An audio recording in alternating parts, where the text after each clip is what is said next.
और जैसे अपन मुकुट उतार के बाबूजी रखत होवे वैसे उनको आभास होता है कि मैंने इतना भारी गलती कैसे कर दिया। विचार करने लगता है, बोले कि हमारे सर पे कलयुग सवार हो गए थे और मैं क्रोध में आकर आवेश में आकर शमीक मुनि के गले में मरा हुआ सर पे डाल दिया है और जल्द से जल्द मुझे क्षमा मांगने के लिए जाना होगा। लेकिन इधर बाबूजी शमीक मुनि के बेटवा श्रृंग जब अवलेश तो देखा था कि हमारे पिता के गले में मरा हुआ सर्प किसने डाला है बाबूजी। बाबा क्रोध में आके सौंप देता है, जो भी हमारे पिता के गले में मरा हुआ सर्प डाला है आज से 7वें दिन बाद उसे तक्षकनाग डसेगा और उसका बाबूजी मृत्यु हो जाएगा। लेकिन उधर से शमीक मुनि क्षमा मांगने के लिए जाते हैं, इधर से राजा परीक्षित जाते हैं क्षमा मांगने के लिए। कहना पड़ा क्या पहपट में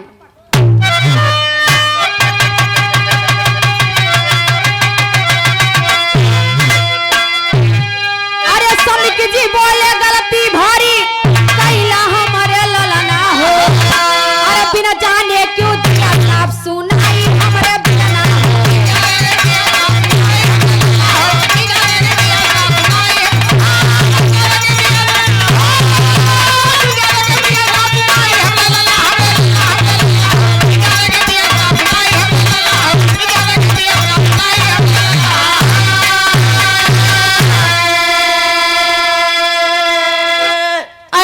धर्मी राजा के साथ किए हो गलती भारी,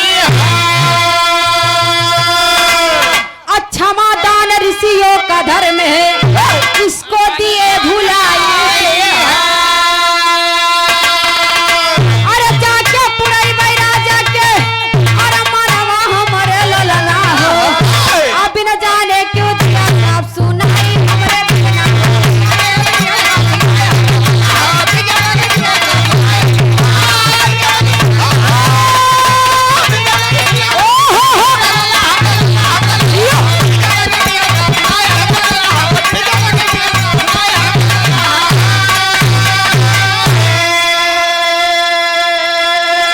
शमीक मुनि कहलन कि बेटा तहरा के ऐसे गलती ना करे के चाहिए, कहे से हम ऋषियों का कर्म होता है धर्म होता है कि भूले भटके राही को सच्चा मार्ग दिखाना। कितना कल्याण सिंह यादव 50-50 रुपये पूरे पार्टी के 100 रुपये तो ले। बड़े सम्मानित आप चाचा श्री कल्याण सिंह यादव, अब देखा 50-50 रुपया आप सबन के बाबा आप दे दे सबके, हमारे पूरे पार्टी के काहे दे दे और 1 से 1 रुपए का आशीर्वाद हमारे लिए बाबा जब से बैठा है ना चाचा श्री देता ही है। आप जी के चरणों में बहुत बहुत नमन है, आशीर्वाद के चाह आशीर्वाद दा कि आपके बिटिया बाबा प्रयागराज के बिटिया ऐसा नाम करे कि अपन नाम के साथे साथे आपो लोग के नाम रोशन करे। हे बाबू राजा परीक्षित बाबा कहलन कि हम शमीक मुनि से जा रहे हैं क्षमा मांगने के लिए। हे बाबू ऐसा राज दरबार से बाहर निकलते हैं वैसे बाबूजी शमीक मुनि उनके दरवाजे पे पहुंचलन। जौना समय पहुंचते हैं राजा परीक्षित उन्हें दंडवत प्रणाम करते हैं और कहते हैं ऋषिवर हमें क्षमा कर दीजिए, मुझसे बहुत भारी पाप हो गया है, बहुत बड़ा गलती हो गया है, मुझे माफ कर दीजिए ऋषिवर। लेकिन शमीक मुनि कहते हैं कि मैं तो जो आपको श्राप मिल गया है उसको वापस तो नहीं ले सकता हूँ, लेकिन श्राप से मुक्ति पाने के लिए आपको राह सच्ची राह दिखा सकता हूँ। हे बाबू तब जाके राजा परीक्षित के समीक मुनि बतौलेन कि तहार 7 दिन के जीवन बचल बा। इस 7 दिन में सेवा सुमिरन सत्संग राम नाम के भजन का के अपने जीवन के व्यतीत करा। यह तहार तब जाके तहार जीवन के नैया भाव से पार हुई। कैसे मास्टर आल्हा में कहना पड़ा।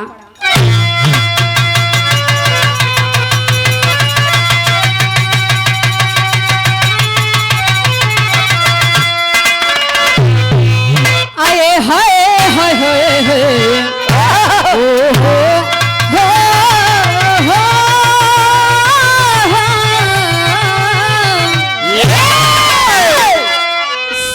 का मुनि बोले छामा कहा ये दा कसुरवाय भैया।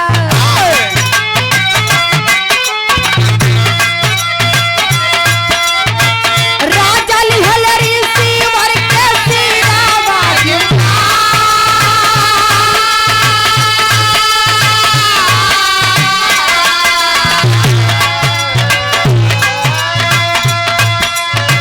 राजा बोले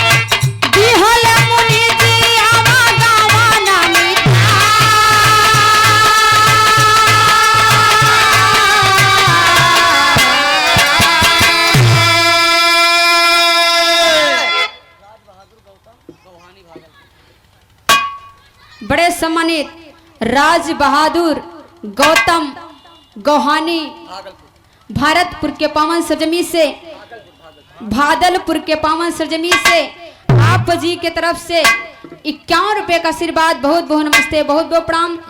आशीर्वाद के चाह बस सब भैयन के नमस्ते प्रणाम बा। हे बाबू तब जाके ऋषिवर शनकादिक मुनि के चरण में जाते हैं और ज्ञान को प्राप्त करते हैं। ज्ञान को प्राप्त करके राम का दीदार करते हैं। जौना समय राम के दीदार कैलन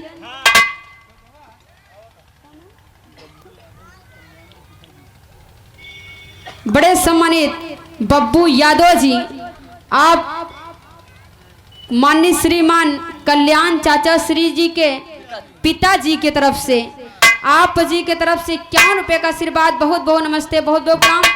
आशीर्वाद के चाहबा आखिरी में बिटिया बतावल का खानदान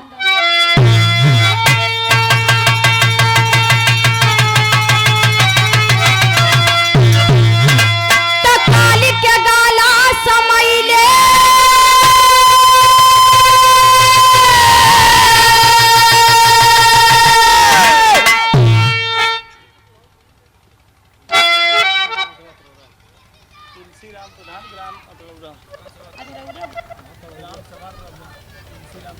बड़े सम्मानित तुलसी राम प्रधान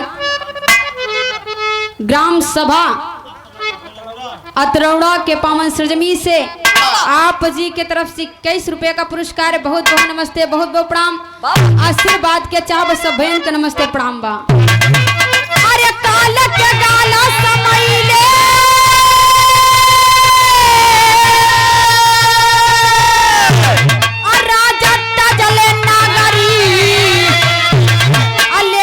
अटल विधाता के केहू के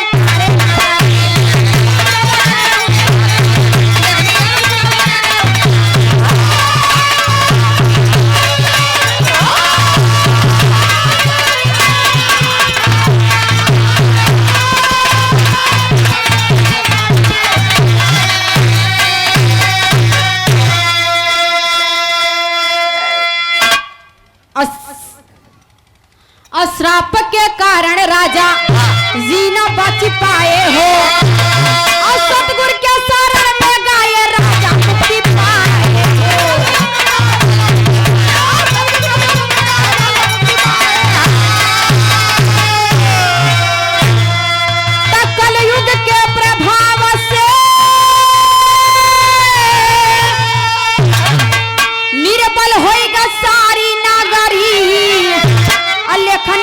विधाता के केहू के टारे न ये हमारे विराह के शीर्षक बा। आखिरकार बाबूजी ई धरती पे जे बुरा कर्म करेला ओकरा के बुरा फल मिलेला और जे अच्छा कर्म करेला ओकरा के अच्छा फल मिलेला। आखिरी में गुरु घराने से परिचय बा कैसे?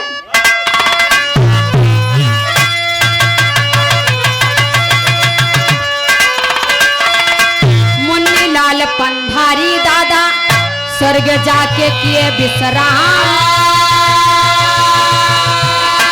अब भोजराज कवि फूलचंद लिखते हैं गीत